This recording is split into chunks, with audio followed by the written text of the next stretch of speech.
after both teams came up with 30 points at the end of the first quarter. Etong Talk and Text Tropang Texters exploded for another 32 in the second. Kaya 8 puntos po ang kanilang kalamangan, 62-54. Magumar John, Jason Webb, yung bigs lang ba talaga ng Talk and Text dito ang problema ng Ginebra? You know, of course, there are many problems when you actually are for Barangay Ginebra because they're on the losing end. But then you look at the major problem, it has to be the big men, because when you look at Peak, Ranidel, Anthony, and Carey, compare them to Kirby, Mamaril, Wilson, and Meyerhofer, that's a difference of 28-4.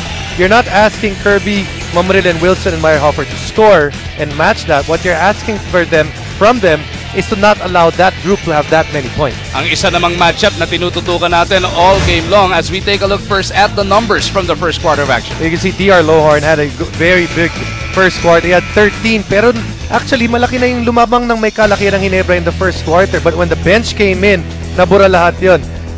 Field goals was good, very good for both teams. Very high assists for both.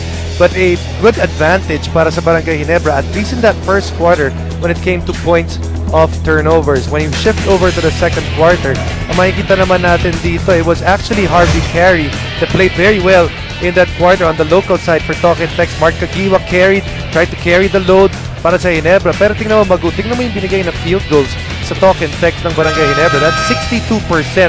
They did shoot well, speaking of Ginebra, that's 56%. But Talk and Text really ran them to the ground. That's fast break points of 7 and turnover points of 4 compared to nothing para sa Ginebra. Third quarter now underway inside the MOA Arena. Chris Ellis comes up with a steal. This is the opening drive netong tropa. Ellis will first wait for his point guard in LA Tenorio. Kasama nila sila Mamaril, Lohorn, and Kagiwa. Lohorn opens up the scoring. He's got 23 big points. For Ginebra, you're hoping for a good start here. And also actually a better start on the defensive end because they're giving up too high a field goal percentage to Talk and Text. Etong TNT has yung si Fels na nakakuha ng one-hander. Nandiyan din si Anthony, Castro, Peak, and Fonacher. And you mentioned it na kanina that the starters of Ginebra actually got it done for them. Lumamang sila ng hanggang 8 points. It was the second unit. So, grabe yung kailangan ibuhos ngayon itong starters dahil baka maulit na naman yung kakulangan ng performance sa second unit. Remember that Mark Kagiwa actually started in today's game. So, this is a team that is actually already losing Japet Aguilar. So, nabawasan in depth ng Ginebra. Fels never gave up, blocking that Ellis layup. Castro, his pass, natapik, pero Anthony still recovers. But Talk and Text will turn it over. Sa puntong ito, makibalita tayo. Ano ba nangyari at the half with Miss Sal Guevara? Ginebra is being pushed to the limit. Kaya kanina sa dugout, there was not a bit of frustration coming from Ato Agustin when he was explaining the game plan. But he just wanted to stress out that the individual defense of Talk and Text ay kailangan nilang i-match up. As for Coach Norman Black of Talk and Text, he thinks that the guys did a great job. They're playing as a team, which is a far cry from how they started the conference. Thank you, Sal.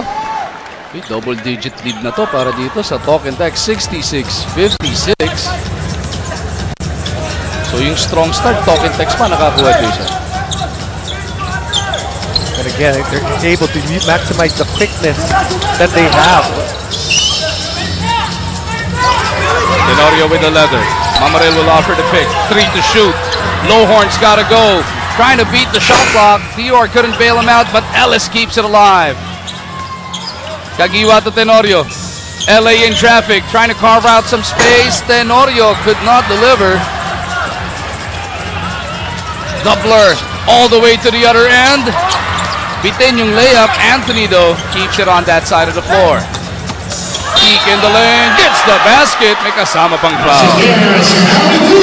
See a bit of frustration right now in the eyes of Barangay Ginebra because the offense of Talk and Text continue to come in waves.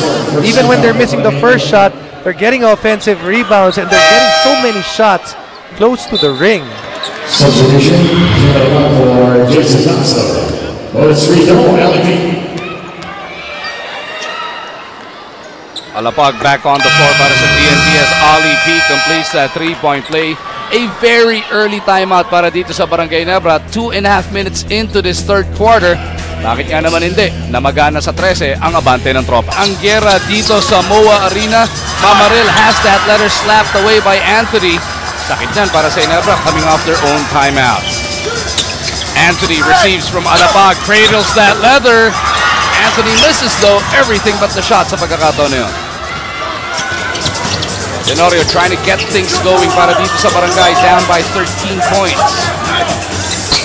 LA, no looks into Kagiwa. The reverse is good. Got 17. Basket that talagang kailangan ng Barangay Ginebra because of their slow start here in the third quarter. Fells against Ellis. Chris Ellis actually did a decent job on Fells in that first quarter. Pero nagsimulang uminit din si Fells in the second frame. Ellis. Handoff pabalik kay Tenorio. LA will try and set this one up. Pick and roll with Mamaril. They go to the other side. Ellis underneath. Kagiwa goes up. Wala. Kagiwa pa rin. Will lose the leather to the baseline. Substitution, for Chris Ellis.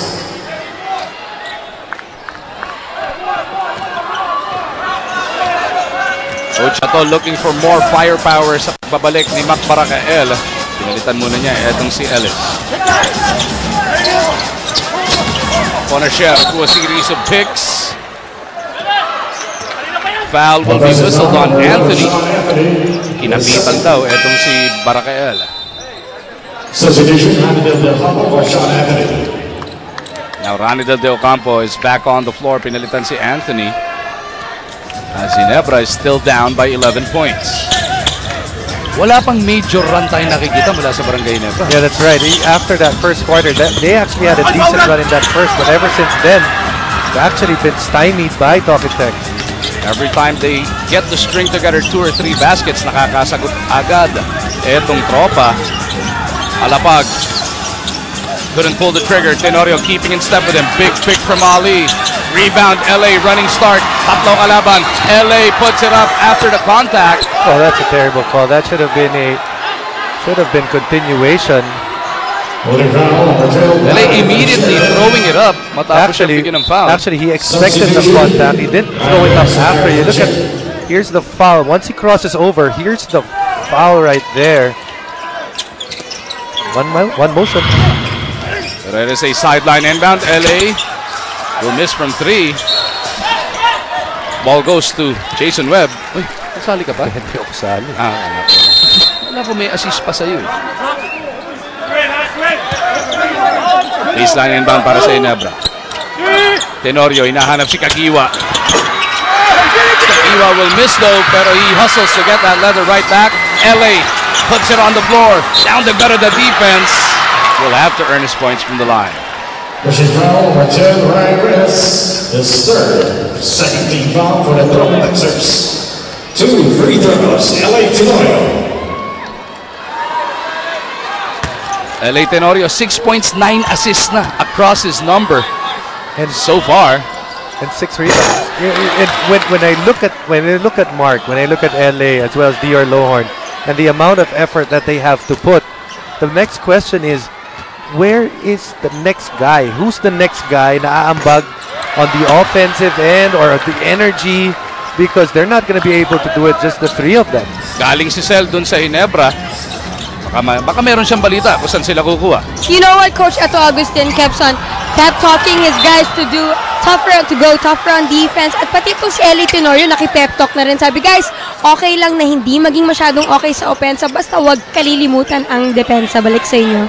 Diba, old saying ng mga coaches, your defense should never have an off night. Yeah, because at the moment, you look at Tokitech, they already are close to 70 points. They're at 69. Wala pa tayong halfway point ng third quarter. That's too much to give out. LA for 3. No go. Peak para sa rebound. Alapag nagmamadali. Asa kanyang kanan si Phelps. Back to Jimmy. Nakita si Peak. Ali puts it up and in.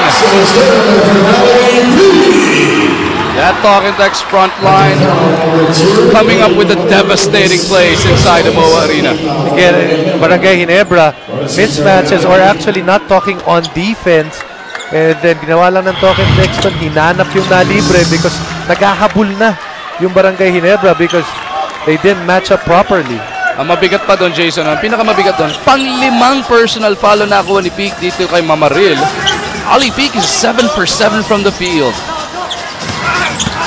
Lowhorn trying to carve some space kontra dito kay Ali. And sinakotsa to, iiwan na si Mamaril dito. Kanina pa siya napepwersang upo sa bench na maaga because of foul trouble.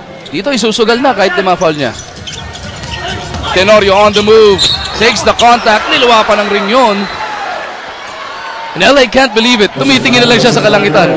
You know, because yung mga last shots niya, when she got fouled, they were close. Hindi lang pumasok. Plus, remember, he did miss his last 2 free throws. So LA trying to make up for those 2 misses. They find themselves still down by 13 points. Tenorio takes care of the first as Periols checks back in. Coach Norman Black making sure he always has fresh legs on that front line. Ganda ng balasa niya with his bigs.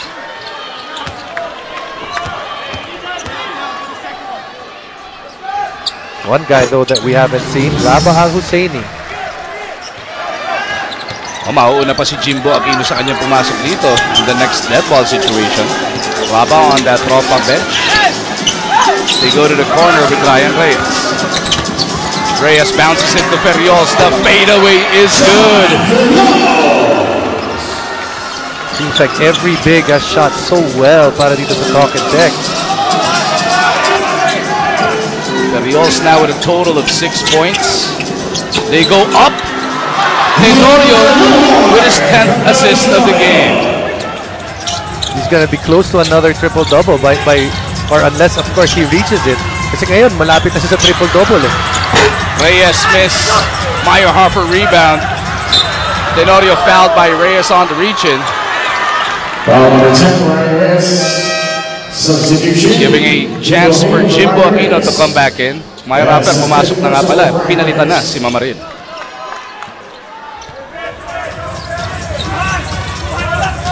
Ginebra down by a dozen.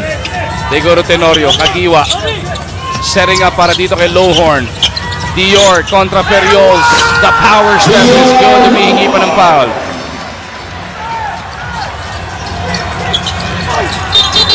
Periols with a moving pick. Borado si Tenorio sa pagkakataong yun. Did mention earlier, Maguda Barangay Ginebra has not had a long run. This is actually their chance to have a run here. Para malaman natin, binanggit mo si Al-Husseini, hindi pa ginagamit dito. Ano ba ang balita kay Rabah? Alam mo, Magu, etong absence ni Magu, ni Rabah, sorry, nga, nandiyan ka pala. Yung absence ni Rabah Al-Husseini in this game and in the last game seems to be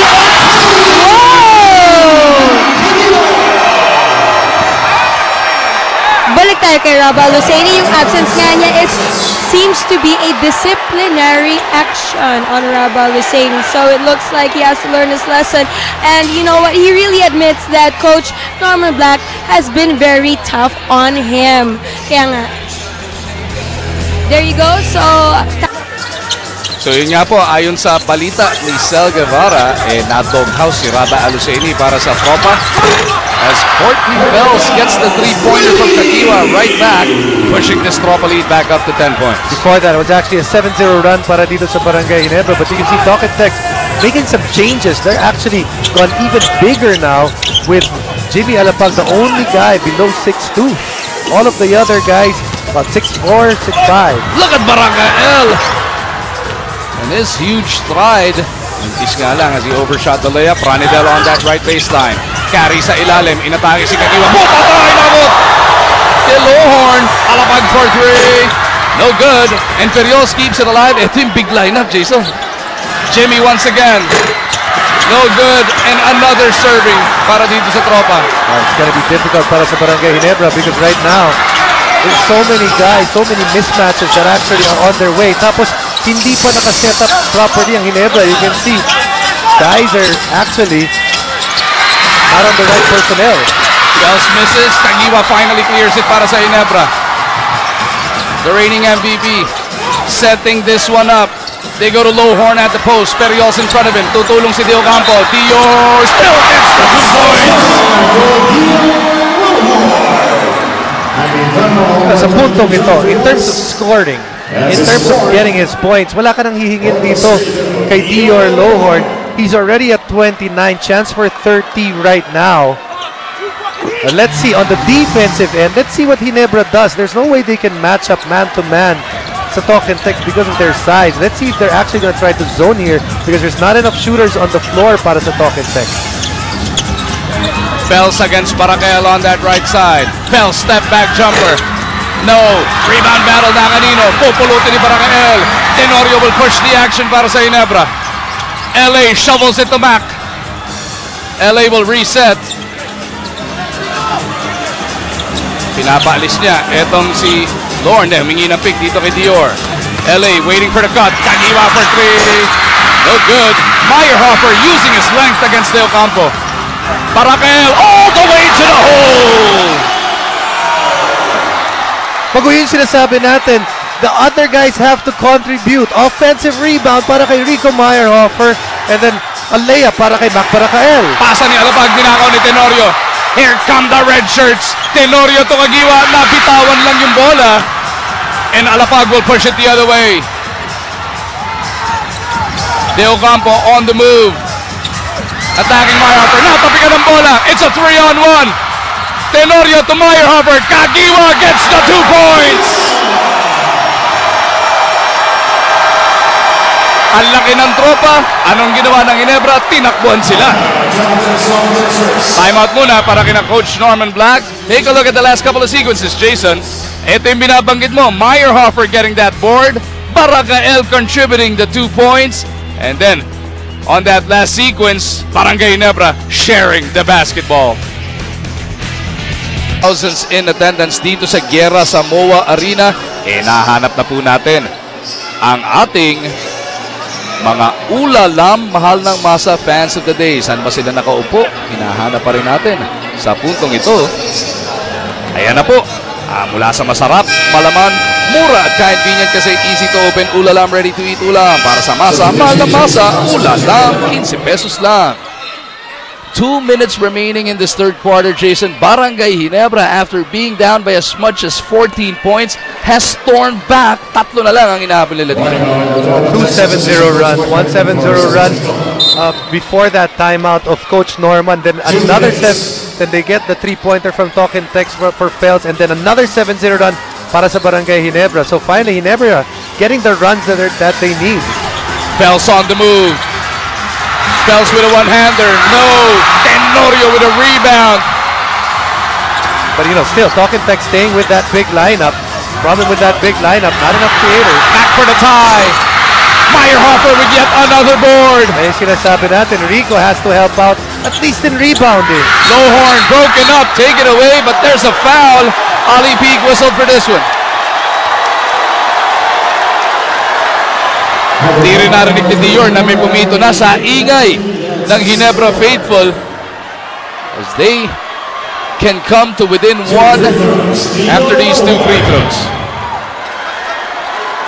Called for going up over the back is Ali Peak. More importantly, pang-apat na yan na foul ni Ali, and he's actually the best matchup para kay Dior Lohorn. First miss from the line mula dito kay Lohorn. 8 of 9 so far.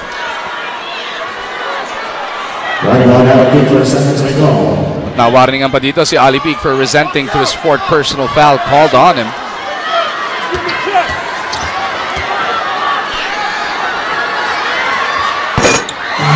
Lohorn splits, that brings Ginebra to within 2. How will Talk and Text respond? Castro on that left side against Tenorio. Kicks it over, Anthony for 3. No. Rebound battle. Carey had a hand on it, but it ends up with Lohorn. Kagiwa sa kabilang dulo. Nice fake to get Pels up in the air. But right now, the size of Talk and Text is not working because after that sequence in which marami sila nakuha ang offensive rebound, Ginebra with gang rebounding, getting on the fast break, and taking advantage of the quickness that their small unit has. Harvey Carey salvaging what would have been a potential 3-point play. Pero nagmintis pa si Kagiwa sa kanyang unang free throw. Talking Tex going back to a more conventional lineup. Barangay Ginebra at the moment, Magu, that is a 9-0 run. That brings them to within 1. Last deadlock we had was at 38 all way back in the first half. Fels, kontra dito kay Barakel. They go to Fonacher. Taking Kagiwa off the dribble, low horn. Was he whistled for the goaltend? He couldn't believe it, but the 2 points is credited to Larry.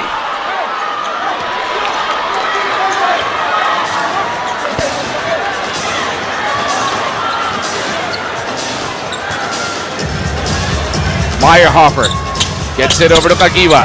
Lowhorn battling peak for position. Barakel couldn't pull the trigger. 8 seconds sa shot clock ng Ginebra. Kagiwa looking for Barakel, taken away by Castro. Fels off and running. LA Tenorio right there to bother him. Good safety play on the part of LA Tenorio. Yes, you're a lot smaller than Courtney Fels, pero just using his quickness to disrupt that fast break. Periolsi, binalik ni Coach Norman para dito sa may foul trouble na Ali. Big Fels leans in. Tenorio with another emphatic rebound here. LA lost his dribble. Now he resets. Carrying in front of him. Barakel pulls the trigger. Bang!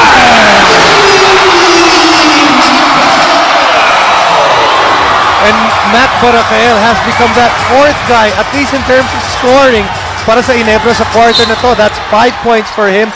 Rico Meyerhofer on the other hand, isa naman yung nagbibigay ng energy. 1 of 3 fouls to give. And you expect Barangay Ginebra at this point to rest guys like LA Tenorio, Dior Lowhorn, and maybe even Mark Kagiwa, because those three guys have put in so much effort in this third quarter.